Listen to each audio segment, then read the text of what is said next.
Well, the anti-style would be big granite slopers, loads of heel hooks, and that kind of stuff. I'm not good at it. I'm not a big heel hook fan. Probably because due to a friend of mine, heel hooks were forbidden in training for a long time. So about a decade of my training, I never heel hooked, which obviously didn't improve my heel hook skills. But and we also just never climbed on slopers because my home area, the Frankenjura, is just tends to be very pockety and crimpy. So you rarely see any sloper, and obviously that's during my years of teenage years. That's the area I spent most time in. So I just can't hold slopers very well. And if you have to try to pick a style in the World Cup, then it's always jumping around. I would call it modern bouldering. I'm not very good at that. I think because years of my training was always, if you jump to something, you hold the swing and then you do the next move. But with the modern bouldering style, it's more of you jump to something, you use the momentum to do the next move straight away. And that's something, if you're not used to it, it takes time and lots of practice to get used to it. Right. Yeah, fascinating, man.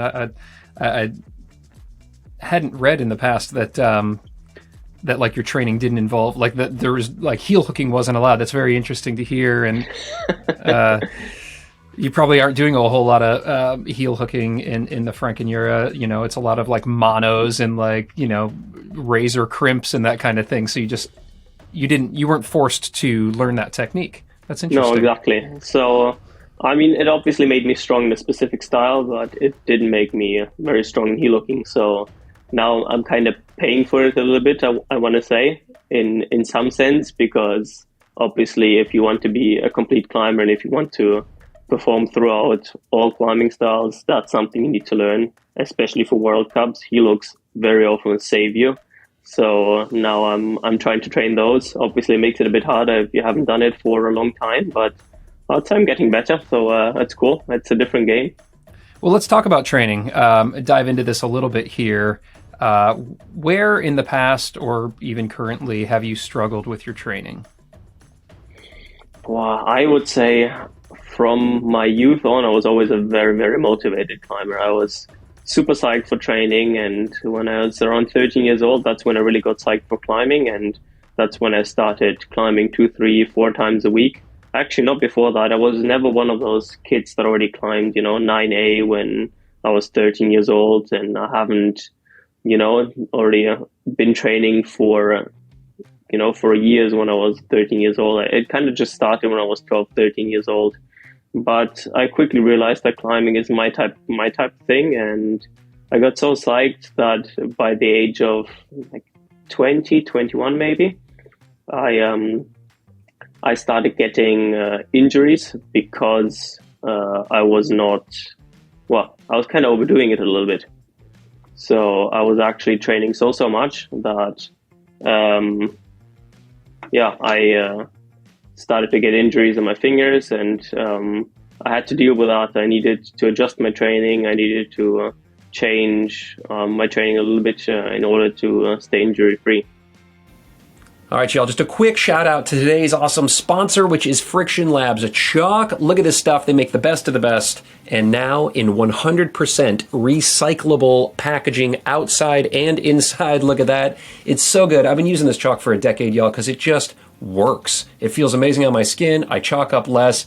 I think you guys are going to love it as well. You now get 20% more in this new eco-friendly packaging, and you get 20% off by hitting that link below using code STRUGGLE at frictionlabs.com. I love this stuff. Let's get back to the interview. As you've gotten older and have dealt with injuries, how has your training schedule changed? And how do you look at rest days or variety of training in a way that you didn't in the past? Well, when I was younger, rest days pretty much didn't exist, I feel like, especially in the time between when I was 20 to 25. I almost didn't rest at all just because I felt like I was a professional climber, and a professional climber needs to go to the gym and needs to train. I always felt I was kind of being useless when I was not at the gym training and doing my profession. Although, everybody who works obviously also has weekends and that kind of stuff. And nobody works 7 days a week, at least most people don't.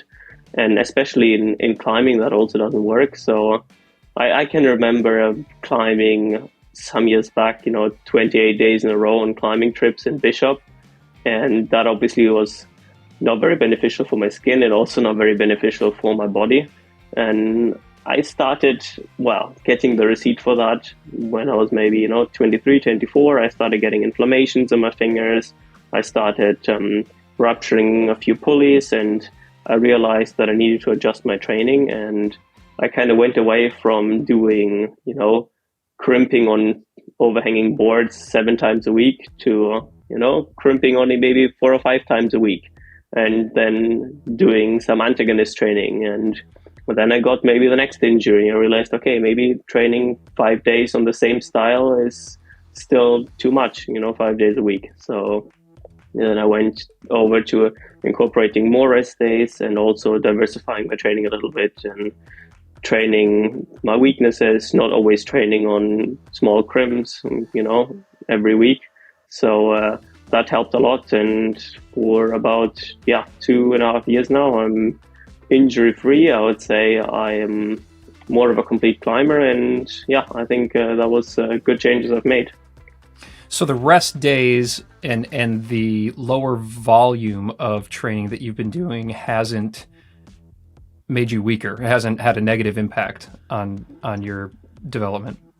I would say it had a very positive impact, especially because if you don't give your body any rest, all the training sessions are kind of useless because, the training sessions and the work that you put in only kind of pay off if you also give your body time to adapt to it, give your tendons time to adapt for it, and actually build up muscles. If you constantly keep hitting your body day in, day out, then you might feel like you're doing loads, but it's actually not that effective. So, even though it was hard to incorporate rest days, I think it was beneficial for my climbing and training.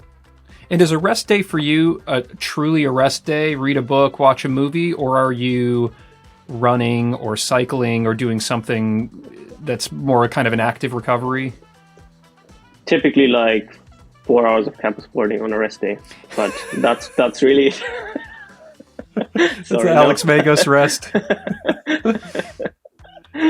Well, there have been moments in the past where on a supposedly rest day, I came to the gym, and my coach Dicky, we met over there, and I was like, oh, "What are you doing here?" I'm like, "I'm just doing like a little bit of campus boarding, And then that became like the running gag and the joke always that I'm doing, a bit of stretching and antagonist training on the campus board, which obviously doesn't work.